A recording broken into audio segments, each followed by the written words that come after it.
नमस्कार मित्रों, इस अथर्व सक्सेस पॉइंट संस्था यानी यूट्यूब जो चैनल है उसमें आप सबका स्वागत और अभिनंदन है। मैं आपका मित्र संदीप कुमार। मैं आपको पढ़ाने चल रहा हूँ क्या, व्याकरण। वो किसके लिए? टीजीटी को ध्येय में रखते हुए, जिसमें कि टीजीटी के जो सिलेबस है उसमें व्याकरण के लिए हमें क्या बताया गया है? बाबूराम सक्सेना, जो कि हमारे सिलेबस में है। जो पुस्तक है कौन से?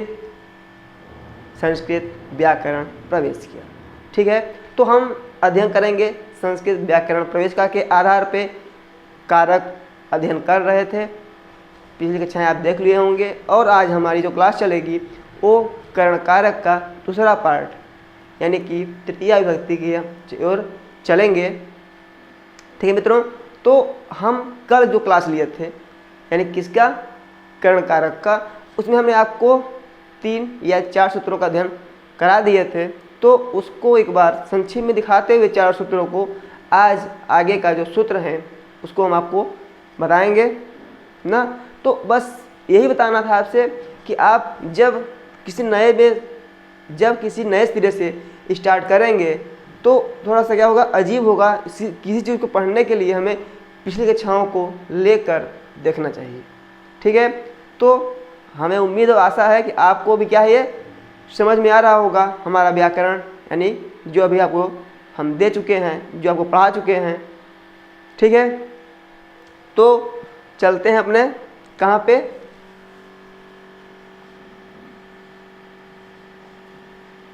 करण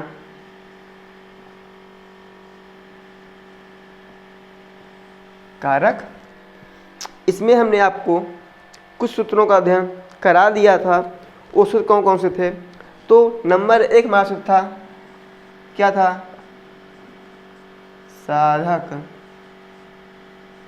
साधकतम करणम। फिर था क्या था?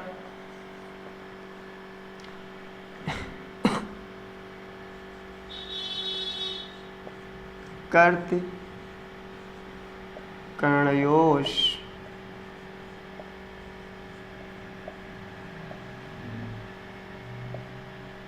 तृतीया। फिर नेक्स्ट हमारा था दिवः कर्मच। क्या था? दिवः कर्म च। फिर आगे हमारा था प्रकृत्या दिव्य उपसंख्यानम। क्या था?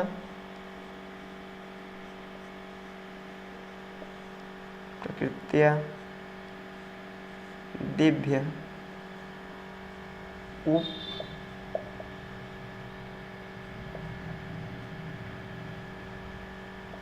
संख्यानम। और फिर क्या था? अपवर्गे तृतीया। क्या था?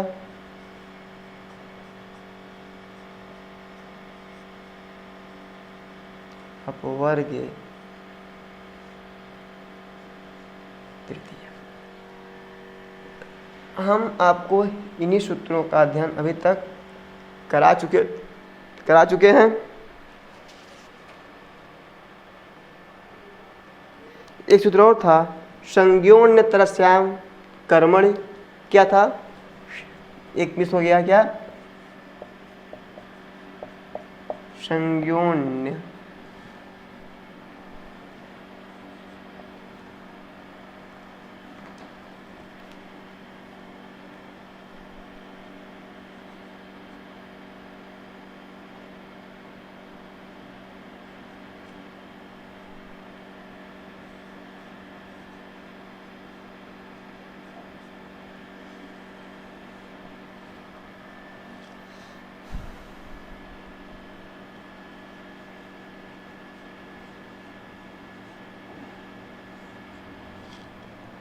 संज्ञोन्यतरस्याम कर्मणि न।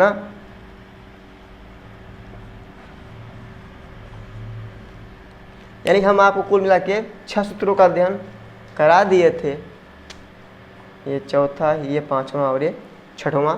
तो जब कल हमारी क्लास ओवर हुई थी, यानी जब हम कल अपनी क्लास समाप्त किए थे, तो हमारा ध्यान कहाँ पे था? अपवर्गीय तृतीया पे था। कहाँ पे था?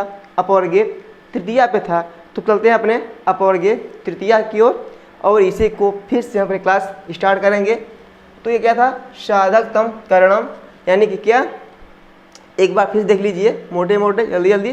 क्या था? साधकतम करणम, यानी क्या कहता है ये कि जो साधकतम यानी कि क्रिया की सिद्धि में जो सबसे अधिक सहायता देता हो वही क्या होता है? हमारा करण होता है। ठीक है। फिर था कर्तृ कर्तृ करणयोः तृतीया, यानी अनुक्त कर्ता, क्या, अनुक्त कर्ता और करण में क्या होती है? तृतीया विभक्ति प्रयोग की जाती है। क्या होता है? कर्तृ करणयोः तृतीया कहता है कि अनुक्त कर्ता और करण में क्या होती है? तृतीया विभक्ति होती है। फिर दिया दिवः कर्म च, यानी कहता है क्या, यदि दिव धातु हो, क्या हो? दिव धातु हो तो उसके कर्म को करण भी कहते हैं। ठीक है। फिर क्या था? प्रकृत्या दिव्य उपसंख्यानम, यह कहता है प्रकृति आदि, प्रकृति के स्वभाव आदि शब्दों में क्या होती है? उपसंख्यानम, माने जानना चाहिए क्या? करण। फिर दिया अपवर्गीय तृतीया, इसको हम आपको समझाए भी थे, फिर समझा दे रहे हैं क्या, कि जब कोई कालवाची या मार्गवाची कोई शब्द हो, क्या हो? कालवाची या मार्गवाची कोई कार्य लगातार हो रहा हो, निरंतरता हो समय में या किसी मार्ग में, तो उसमें क्या होती थी? क्या होती थी? द्वितीया होती थी। किससे? कालाध्वनो रत्यंत संयोगे, क्या था? कालाध्वनो अत्यंत संयोगे।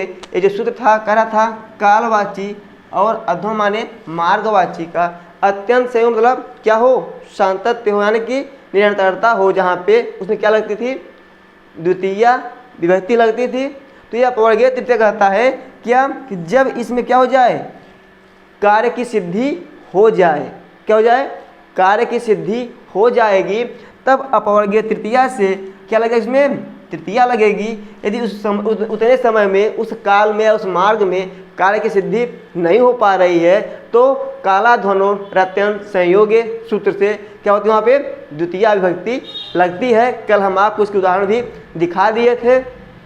ठीक है। चलिए चलते हैं आज हम इस क्लास के अब आगे। जो आज की क्लास स्टार्ट होगी वो हमारा सूत्र क्या है?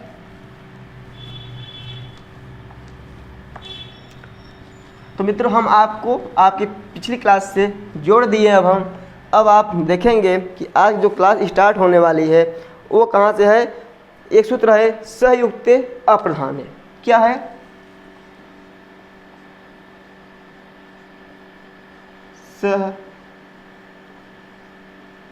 सहयुक्ते अप्रधाने। ठीक है मित्रों, क्या है? सहयुक्ते अप्रधाने। इसकी जो सूत्र संख्या कितनी है? 2, 3, 19। क्या है? 2, 3 और 19। क्या है? 2, 3 और 19, यानी कि दूसरे अध्याय के तृतीय पाद का 19वां सूत्र है। ठीक है मित्रों। तो कहा जो सूत्र है, कहता है सहयुक्ते। हम पहले क्या करते हैं? सूत्रों को ही पढ़ते हैं। क्या था? सहयुक्ते यानी सह के योग में। सहयुक्ते यानी क्या? सह के योग में क्या होती है? सहयुक्ते अप्रधाने, यानी सह के योग में जो अप्रधान हो। क्या हो? अप्रधान हो। ठीक है। तो इतना कहता है कि सहयोग के योग में जो अप्रधान हो। तो इसके पास जो सूत्र आया था हमारे पास,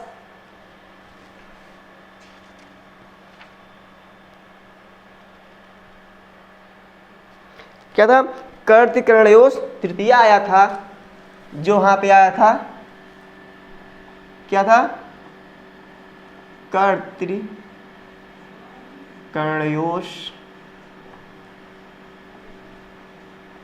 तृतीया। हमें अपने इस सूत्र में, किस सूत्र में? 2, 3, 19 में, 2, 3, 18 से क्या करना है, कुछ ग्रहण करना है। क्या, तो यहाँ क्या लेना हमें, तृतीया जो है हमें यहाँ पे अध्याहार करना है। ठीक है, क्या कहा गया, अनुक्त कर्ता और करण में क्या होती है, तृतीया विभक्ति होती है। क्या होती है, तृतीया विभक्ति होती है। तो वही बताया कि सह युक्ते अप्रधाने, यदि सह का योग हो रहा है तो उसका जो अप्रधान है, उसमें जो क्या है, अप्रधान है, उसमें क्या, तो कहा तृतीया, यहाँ पे हम अध्याहार कर लेंगे, यानी सह युक्ते अप्रधाने तृतीया स्यात्। ठीक है, सह के योग में जो अप्रधान है उसमें क्या होगी, तृतीया हो। ठीक है, तो क्या कहा, सहयुक्त अप्रधान, यानी सह के योग में, अब सह मतलब क्या, साथ साथ, सह मतलब क्या, साथ साथ। जैसे अब देखिए, सह मतलब साथ, तो साकम माने क्या होता है, माने भी साथ होता है ना। सार्धम माने क्या होता है, साथ होता है, यानी साथ देने, साथ के अर्थ को देने वाले जितने भी हैं, सह, साकम, सार्धम, समम इत्यादि, इन सब में क्या होती है, तृतीया विभक्ति होगी। किसमें, इन सब के योग में, इसमें जो अप्रधान होगा उसमें क्या होगी, तृतीया विभक्ति होगी। क्लियर हुआ क्या, कि सह के योग में जो अप्रधान है, क्या, सह के योग में जो अप्रधान है उसमें क्या होगी, तृतीया विभक्ति होगी। ठीक है, अब अप्रधान क्या है, क्या देखना हमें, अप्रधान क्या है। ठीक है, तो हम चलते हैं कहाँ, अपने अप्रधान की ओर। जैसे क्या होता है, कप्तान और उपकप्तान, क्या होता है, कप्तान और उपकप्तान, क्या होता है, मुख्यमंत्री और उप मुख्यमंत्री होते हैं, उप वाले ना, वही, यानी कि जो इनके जो प्रधान के साथ रहे वो क्या है, अप्रधान है। जो प्रधान के साथ रहे वो क्या है, अप्रधान है। ठीक है, तो कहा क्या, कि जो अप्रधान है, क्या हो, जो अप्रधान के, जो प्रधान के साथ हो, क्या होगा, वो अप्रधान होगा ना। उसमें क्या होगी, उन्होंने कहा कि तृतीया हम यहाँ पे अध्याहार कर लेंगे, यानी सह के योग में ना अप्रधान में क्या हो, तृतीया स्यात्, तृतीया हो। ठीक है, तो जिसे हम आपको दिखाते हैं उदाहरण के रूप में, क्या, राम लक्ष्मण के साथ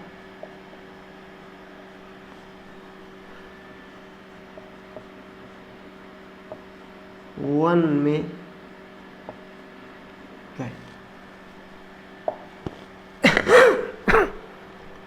क्या है, राम लक्ष्मण के साथ वन में गए ना। तो अब देखिए, यहाँ साथ आ गया, क्या आ गया, साथ आ गया।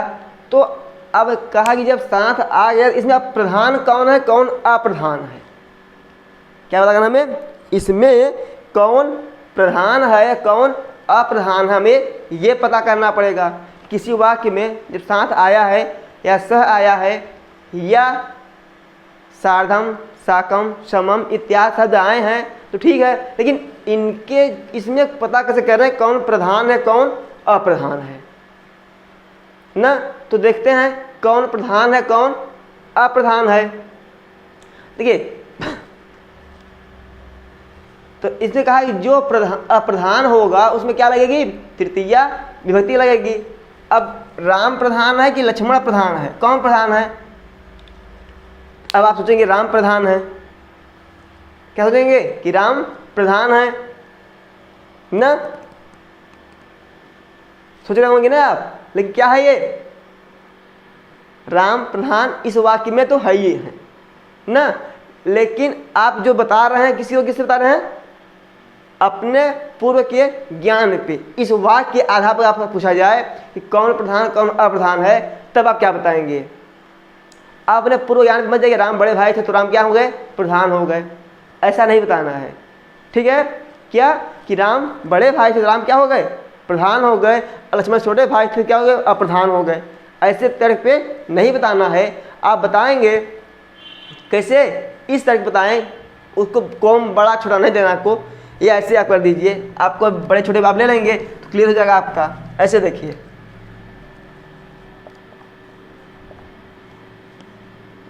बालक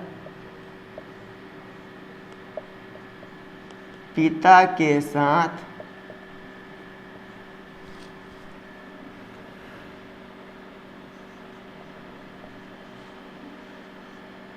बाजार गया। क्या था? बालक पिता के साथ बाजार गया। अब आप बताइए कि इसमें कौन प्रधान है, कौन अप्रधान है? बताइए कौन प्रधान है, कौन अप्रधान है? बालक प्रधान है कि पिता प्रधान है? बताइए कौन प्रधान कौन अप्रधान है?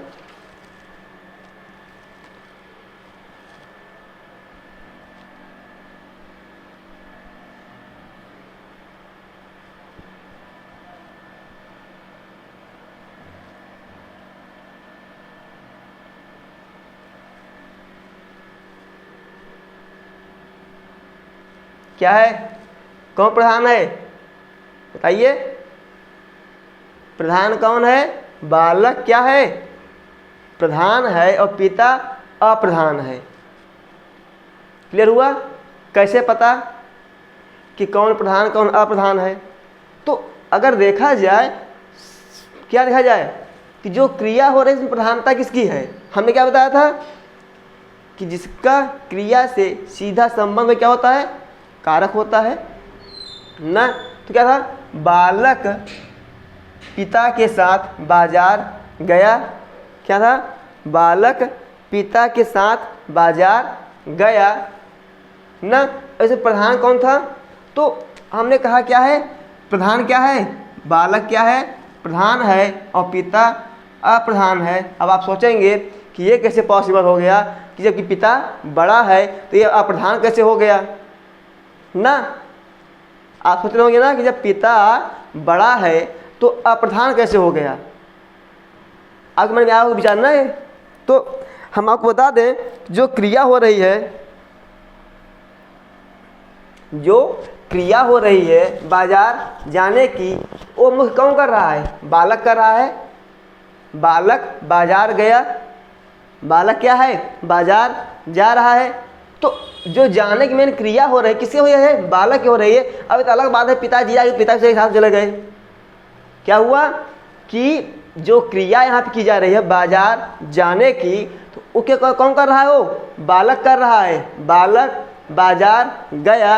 अब वो अलग बात है कि उस दिन रूम पे क्या हुआ? पिताजी भी आ गए। तो उसके साथ मार्केटिंग करने या बाजार कौन चले गए? पिता भी चले गए। जाने का मुख्य कौन था? बालक था। यानी बालक बाजार जाता लेकिन पिताजी आ गए, इसलिए बालक पिता के साथ बाजार गया। लेकिन सही बात क्या है कि मेन जाने का कौन करता? बालक करता ना। तो पिता क्या हो गए? अप्रधान हो गए। अब क्या देखना? आपको यही देखना है कि जो मुख्य क्रिया कौन कर रहा है। मुख्य क्रिया कौन कर रहा है? जो मुख्य क्रिया करेगा वही क्या होगा? हमारा प्रधान होगा। क्या होगा? प्रधान होगा। ठीक है। अब देखिए हमें पता हो गया कि ये क्या हो गया? हमारा प्रधान कर्ता हो गया ये ना। तो ये क्या हो गया? हमारा अप्रधान हो गया। हुआ कि नहीं अप्रधान? तो हमारे क्या है? क्रिया है। कोई दिक्कत ही नहीं आपको। तो क्लियर हुआ? इसका अनुवाद क्या होगा? इसका अनुवाद क्या होगा?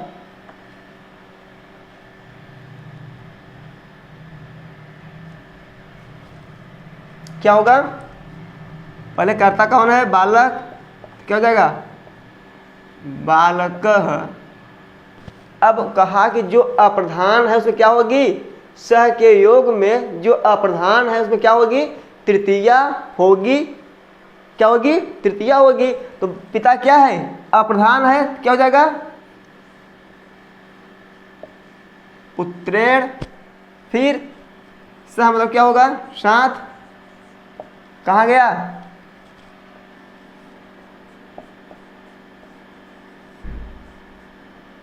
अर्पणम गया मतलब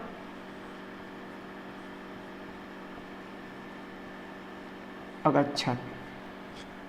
ठीक है, या यहाँ पे हम देख रहे हैं यहाँ स्वर है, तो इस अ को हम क्या करेंगे, इस म में मिला देंगे, आर्पणम अगच्छत, आर्पणम गच्छत हो गया। ठीक है, क्लियर हुआ क्या कि बालकः पुत्रेण सह आर्पणम क्या हुआ, गच्छत। ऐसे में तो अब आप जान गए कि क्या है ये, पिता यहाँ पे क्या है, अप्रधान है। आइए हम और देखते हैं अनुवाद इसी प्रकार से।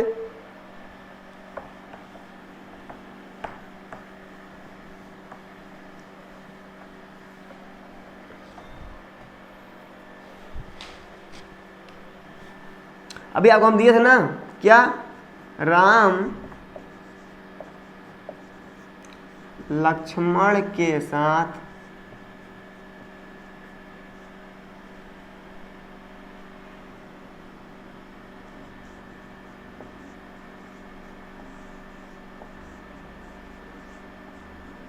खेलते हैं। हमें दिखाना है क्या, प्रधान और अप्रधान और क्रिया संबंध क्या मतलब। ठीक है, क्या है, राम लक्ष्मण के साथ खेलते हैं। अब इस बताइए प्रधान कौन है, अप्रधान कौन है ना। तो हमने बताया कि जो क्रिया करे, जो क्रिया करे क्या कर रहा है, राम खेल रहा है। अब वो लक्ष्मण आ गए तो लक्ष्मण के साथ खेल लिया। राम क्या कर रहे थे, खेल रहे थे, क्या हुआ, लक्ष्मण जी बीच में आ गए तो क्या किया, वो लक्ष्मण को अपने में खिला लिए। यानी क्या था, खेलने का मेन काम कौन कर रहा था, राम। तो राम क्या हो गए, हमारे प्रधान हो गए। यदि आपको प्रधान अप्रधान पहचानने में दिक्कत हो रही हो तो बहुत सीधी सी ट्रिक है, छोटी सी बात है क्या, कि अप्रधान वही होगा जो किसी के साथ जाए।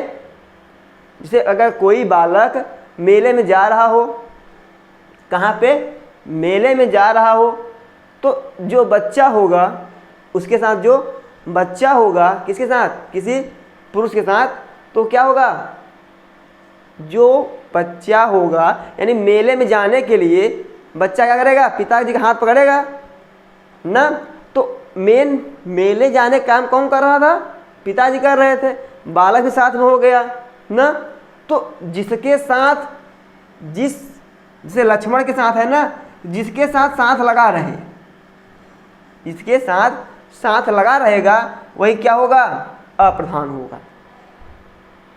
यानी क्या कि जिनके साथ ये साथ जुड़ा रहेगा वो क्या होगा, वो अप्रधान होगा। ठीक है, आई बात समझ में कि नहीं आई। हमने कहा राम लक्ष्मण के साथ खेलते हैं, तो हमने बताया कि आपको यदि अप्रधान पहचानने में दिक्कत हो रही हो, क्या अप्रधान पहचानने में दिक्कत हो रही हो, तो हमने बताया जिसके साथ क्या लगा रहे, साथ हो जाए।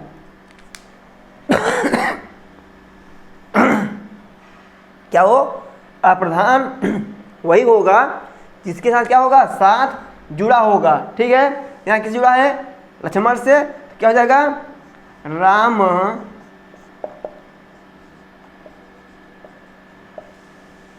लक्ष्मणेन सह, क्या होगा, क्रीडत। ठीक है, राम लक्ष्मण के साथ खेलते हैं।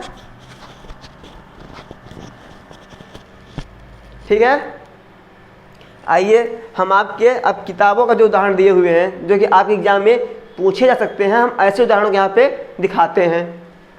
ठीक है मित्रों, तो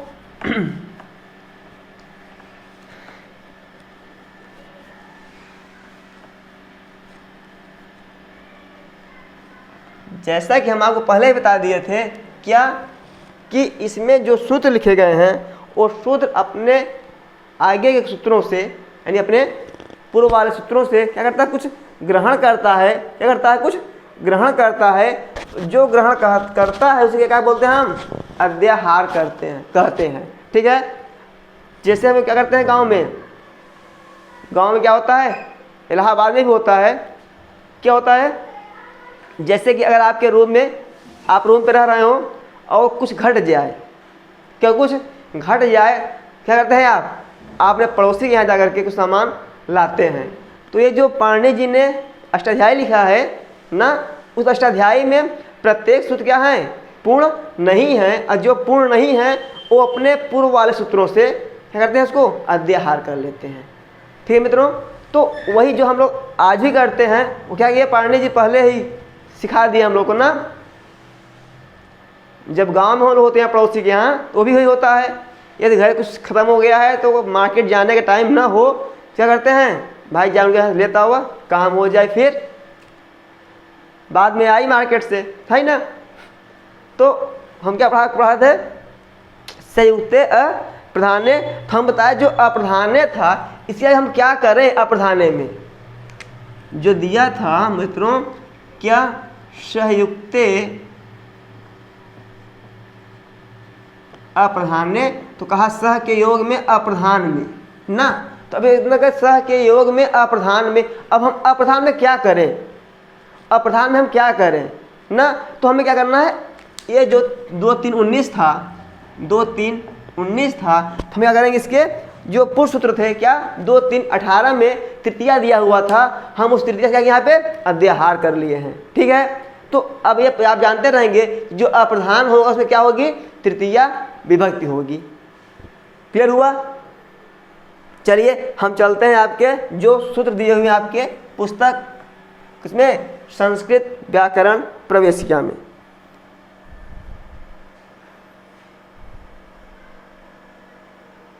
जैसे राम, चलिए थोड़ा उल्टा आपको देते हैं, जानकी राम के साथ जाती है।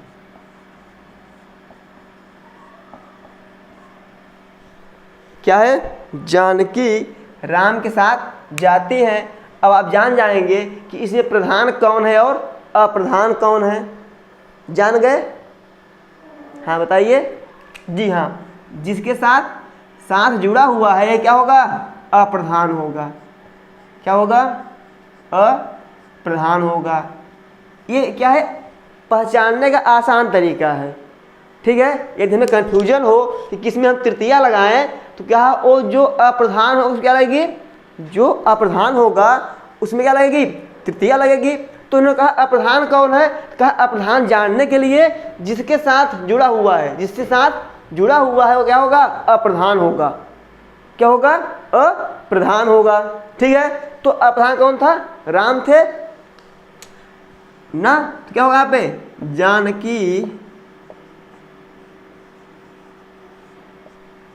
जानकी, फिर क्या है, अब यहाँ क्या है, अप्रधान है, ये इसमें क्या लगेगी, तृतीया लगेगी। रामेण सह, राम के साथ क्या है, गच्छत। ठीक है, यानी जानकी रामेण के साथ यानी राम के साथ जाती है। ठीक है मित्रों,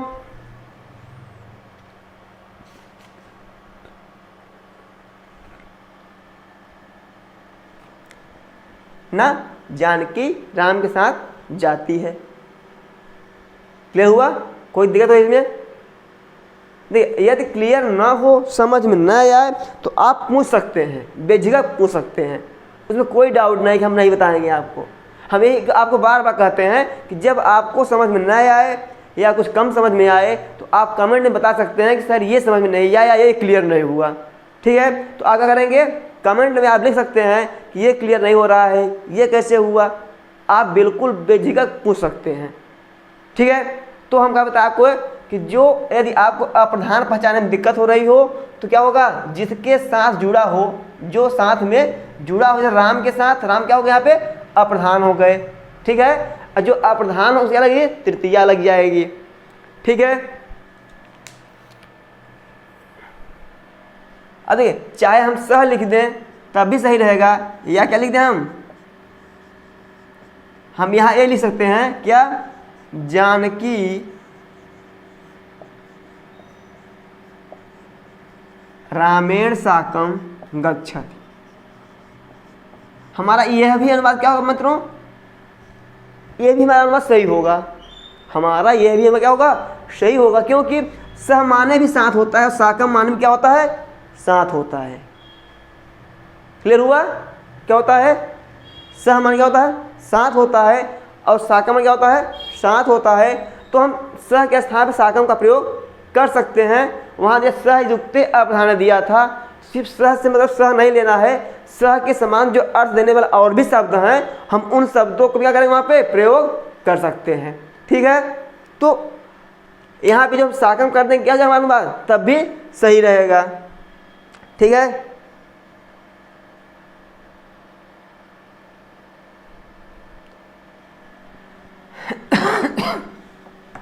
क्षम्यता मित्रों,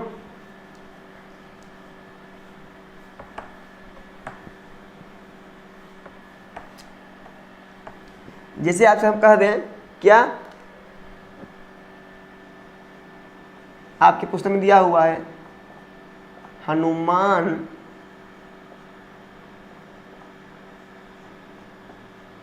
वानरों के साथ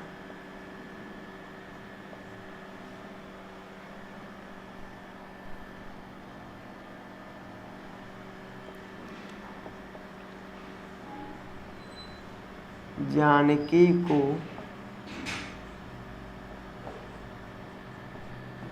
खोजा ना, यानी क्या किए, हनुमान जी क्या किए, वानरों के साथ क्या किए, जानकी जी को खोज निकाले।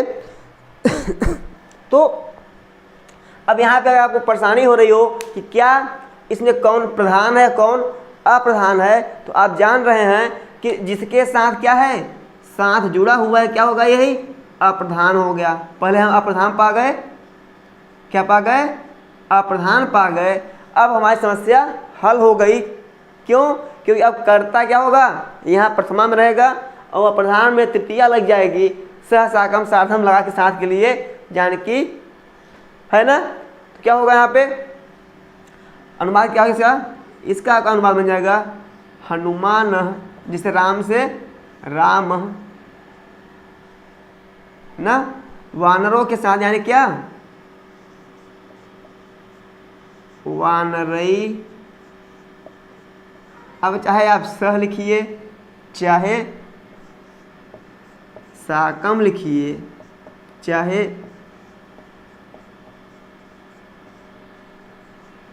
सार्धम लिखिए,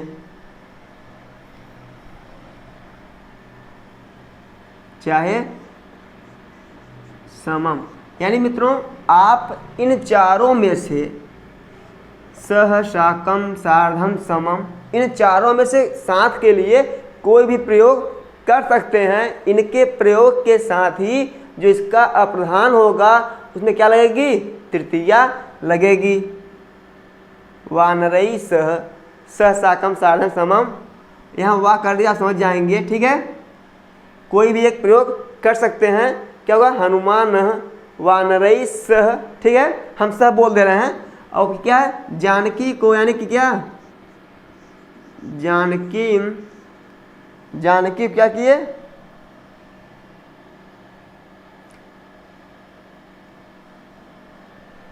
खोजे, मतलब क्या, प्राप्त किए, आयास।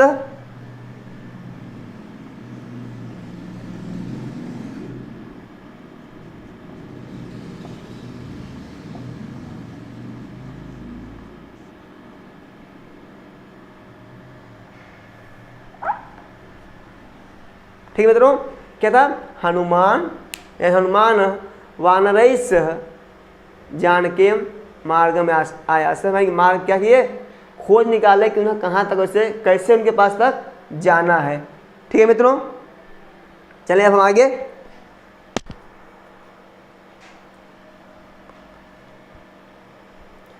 और यदि आपको इसके उदाहरण देखने हों,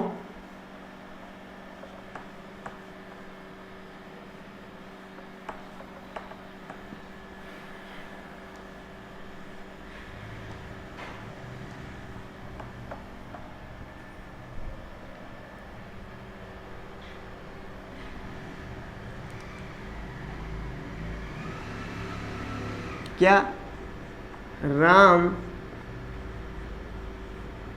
रावण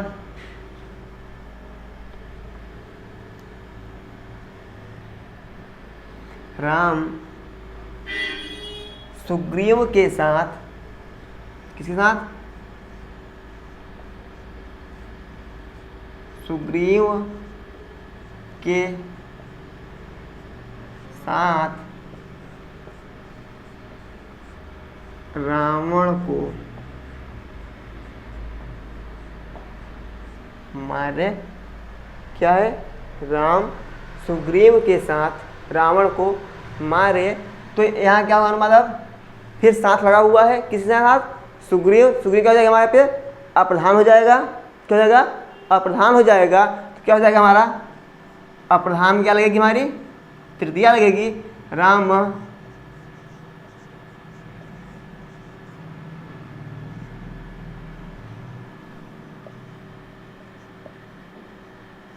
सुग्रीवेण, सुग्रीव के ना, राम से रामेण, सुग्रीव का सुग्रीवेण क्या? सह, चलिए साकम लिख दे रहे हैं इस बार, ताकि आप भी ना कहें कि बाबा आप सह क्यों लिख रहे हैं। साकम रावणम, यानी रावण को क्या है? हतवान ना। ठीक है मित्रों,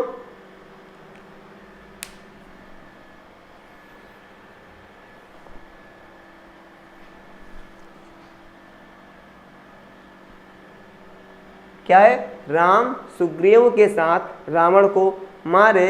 इसका मतलब क्या होगा? राम सुग्रीवेण साकम रावणम हतवाम। ठीक है, चले हम आगे।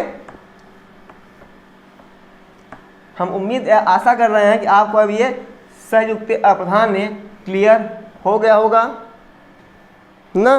फिर आगे सूत्र है इसका, पृथक विना नाना विस्तृतिया नेत्रस्यम। क्या है? पृथक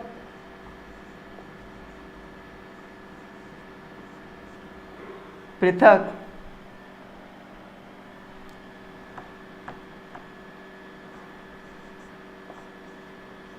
विना नाना, पृथक विना नाना भी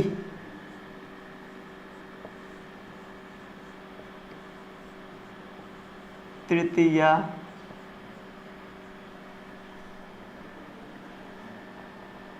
तृतीयान्य तरस्याम।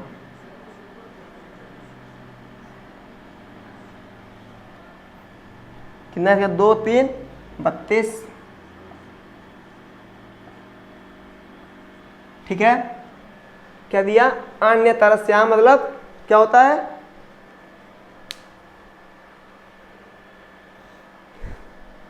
हम आपको बताए थे, बताते नहीं? अन्य तरस्याम मतलब जानना चाहिए। क्या होता है? जानना चाहिए। क्या कहा? तृतीया अन्य तरस्याम, तृतीया को भी जानना चाहिए। कस किस में कहता है? यहाँ देखिए अब लिखा है पृथक, क्या लिखा है? पृथक, फिर बिना, बिना, फिर नाना, नाना भी। यह पृथक बिना नाना भी, ना क्या है? जो यहाँ स दिखाई पड़ रहा, क्या है? विसर्ग का स हुआ है।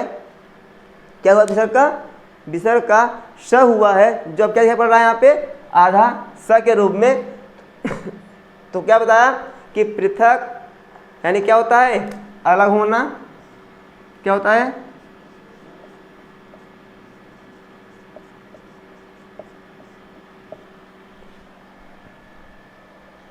फिर क्या दिया है? बिना।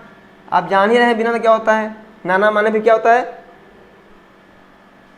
यानी इन शब्दों के साथ ना, इन शब्दों के साथ क्या क्या लगता है? तो बताया तृतीया, तो आप अब जान ही गए ना। अन्य तरस्याम मतलब और भी होता है। क्या होता है? तो कहा द्वितीया और पंचमी, यानी कि 235। यानी क्या क्या होता है? द्वितीया होता है मित्रों, और तीन तो क्या है? तृतीया। और 5 में क्या है, पंचमी। यानी अब आप समझ गए मित्रों कि 2, 3, 5 जो हम लिखे हैं इसका मतलब क्या है। तो आप समझिए कि पृथक, बिना और नाना इन तीनों के योग में, या जैसे पृथक का प्रयोग हो या बिना का प्रयोग हो या नाना का प्रयोग हो, इन तीनों में से कोई एक यदि आ रहा है तो उसमें जो हम विभक्ति लगाएंगे, चाहे हम द्वितीया लगा दें या तृतीया या पंचमी, हमारे तीनों उस पर सही होते हैं। ठीक है। कभी कभी एग्जाम यही पूछ लेता है कि नाना के योग में या पृथक के योग में या बिना के योग में कौन कौन सी विभक्ति लगाई जाती है। यह आपके एग्ज़ाम में कई बार पूछा गया है, या और कई एग्जामों में ये पूछा गया है कि बिना के योग में कौन सी विभक्ति प्रयोग की जाती है। ऑप्शन आपको दे देगा द्वितीया, तृतीया, पंचमी, ये सभी। ठीक है। तो आप जानते हैं क्या होगा, द्वितीया प्रयोग की जाती है, तृतीया और पंचमी भी। ठीक है मित्रों, क्लियर हुआ ये क्या, पृथक, बिना और नाना। यानी पृथक में क्या होता है, अलग के अर्थ में। बिना समझ रहे हैं आप कि पैसे के बिना धन नहीं, पैसे के बिना ज्ञान नहीं मिलता, यानी डिग्री नहीं मिलती। ज्ञान तो मेहनत से मिल जाती है ना। बिना पैसे नौकरी नहीं मिलती है कि नहीं। तो वही है क्या, बिना मतलब कहता है अनेक प्रकार के, है ना, मतलब अनेक प्रकार के कहते हैं ना। अब ये नाना वो वाला नाना नहीं है। कौन वाला नाना, मम्मी के पिता वाला नाना ये नहीं है। नाना क्या, यहाँ जो अर्थ क्या दिया हुआ है, अनेक प्रकार के। ठीक है, क्लियर हुआ ये। पृथक, बिना, नाना। पृथक अर्थ क्या है, अलग होना, और बिना मतलब क्या बता ही दिए। किसे क्या, बिना लेखनी के हम लिख सकते हैं क्या, बिना लेखनी की लिखनी, बिना लेखनी के यहाँ लिखावटी की सकती है क्या, नहीं हो सकती। तो क्या है, बिना, फिर क्या है, नाना यानी अनेक प्रकार के। ठीक है मित्रों, तो चलते हैं इसके हम उदाहरण की ओर। ये बताया कि पृथक, बिना और नाना इन सब के योग में ना क्या होगी, तृतीया। अन्य तरह से तृतीया को भी जानना चाहिए। ठीक है, और क्या जानना है आपको, द्वितीया और पंचमी भी इसी में जानना है। ठीक है, चले आगे, चलिए इसका उदाहरण देखते हैं हम।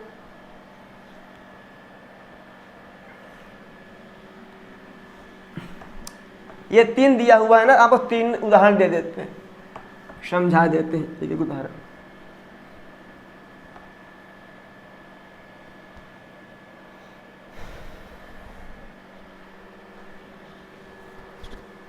जैसे लिख दें क्या,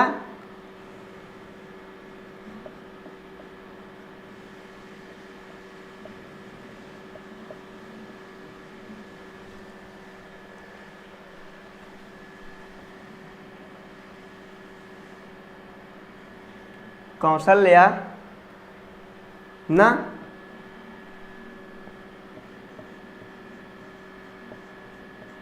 14 वर्ष तक 14 वर्ष तक राम से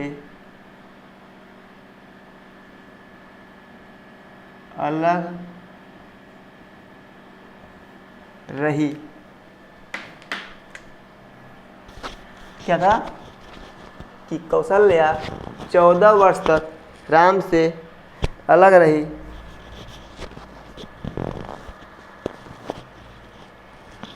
अब आप पूछेंगे कि इसमें अलग तो प्रयोग आ गया, क्या आ गया, अलग का प्रयोग तो आ गया। अब इसमें किस में लगाना है हमें, क्या तृतीया लगानी है ना। तो आप सोचे किस में लगानी है, तो जिससे हो रही है, जिससे अलग हो रहा है उसमें क्या रहेगी, तृतीया या पंचमी या द्वितीया लगानी है। तो क्या हो जाएगा,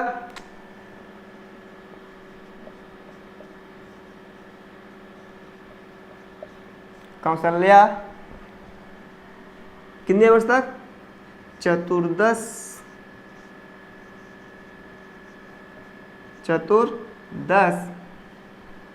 वर्षाणी 14 वर्ष तक क्या थी, राम से अलग थी। यानी अब या तो आप यहाँ पे क्या कर रहे हैं, रामम कर सकते हैं या रामेण कर सकते हैं या रामात ना। अब इसमें कोई हम प्रयोग कर सकते हैं, से अलग रही वर्षाणी, रामम रामेण रामाद हो गया आपका क्या था, पृथक। क्या थी, पृथक थी ना, अलग थी ना।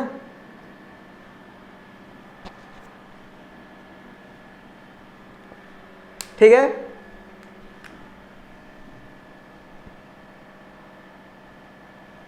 पृथक। ठीक है, यानी क्या था, कौशल्या 14 वर्ष तक राम से अलग रही।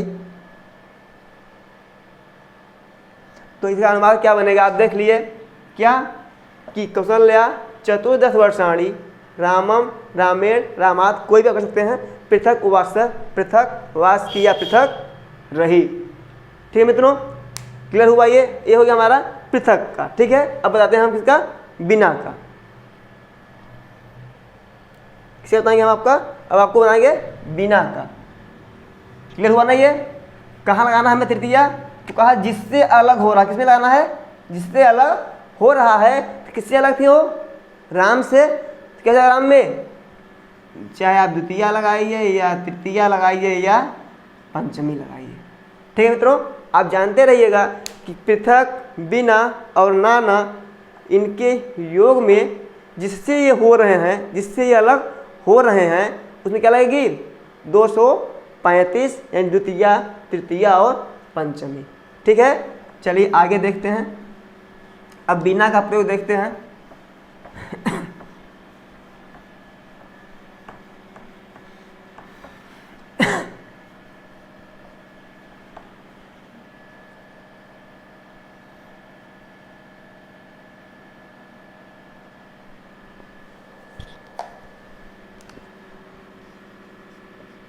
जैसे बोल रहे हैं कि जल के बिना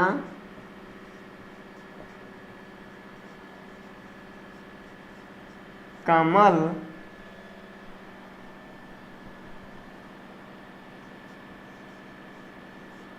नहीं ठहर सकता ना। क्या होगा, अब जल के बिना है तो क्या करेंगे, यहाँ पे या तो हम जलम कर दें या जलेन कर दें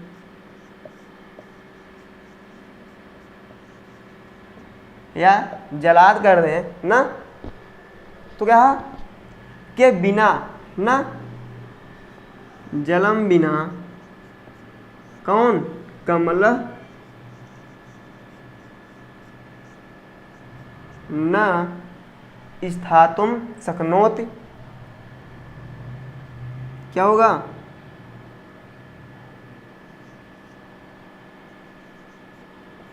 स्थातुम शक्नोति। ठीक है मित्रों, क्या था, जलम, कोई ये बोल सकते हैं आप, जलम या जलेन बिना कमलम न स्थातुम शक्नोति, यानी कि जल के बिना कमल ठहर नहीं सकता या नहीं ठहर सकता। तो क्या होगा, जलम बिना कमलम न स्थातुम शक्नोति, यानी ठहरने में समर्थ नहीं हो सकता। ठीक है, चलिए आगे क्या है, नाना प्रयोग दिया हुआ है। अब हम बताते हैं नाना के प्रयोग में। ठीक है, दो हो गए ना हमारे। अब ऐसे आप लिख सकते हैं क्या, धन के बिना या परिश्रम के बिना जीवन कठिन होता है। अब ऐसे आप जितना चाहे उतना बना सकते हैं कि परिश्रम के बिना जीवन कठिन होता है ना। ठीक है, क्या है अब, नाना। अब देखिए नाना मतलब क्या, अनेक प्रकार से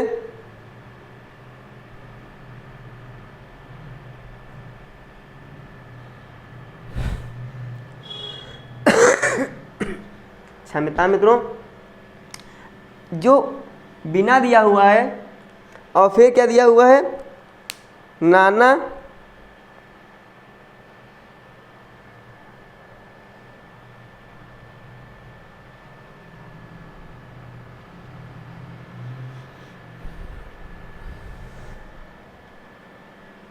ठीक है। चलिए ये क्या होगा, पृथक हो गया, बिना हो गया, और नाना के भी उदाहरण ध्यान नहीं आ रहे हैं, हम आपको अगले दिन समझा देंगे। तो हमारा ये क्या हुआ, सूत्र कंप्लीट हो गया। ठीक है, समझ में आ गया ना आपको, पृथक, बिना, नाना, भीष, तृतीयान्य तरस्याम, 2 3। ठीक है। तो मित्रों ये क्या हमारा था, कर्ण कारक का सूत्र था क्या, पृथक, बिना, नाना, भीष, तृतीया, अन्य तरस्य। ठीक है। और आगे हमारा सूत्र है, एक है एनांग विकार, जिसको हम आपको कल यानी कि आज की क्लास हम यहीं पे समाप्त करना चाह रहे हैं, और जो अब अगला सूत्र है हम आपको कल के डेट में बताएंगे। ठीक है मित्रों, नमस्कार।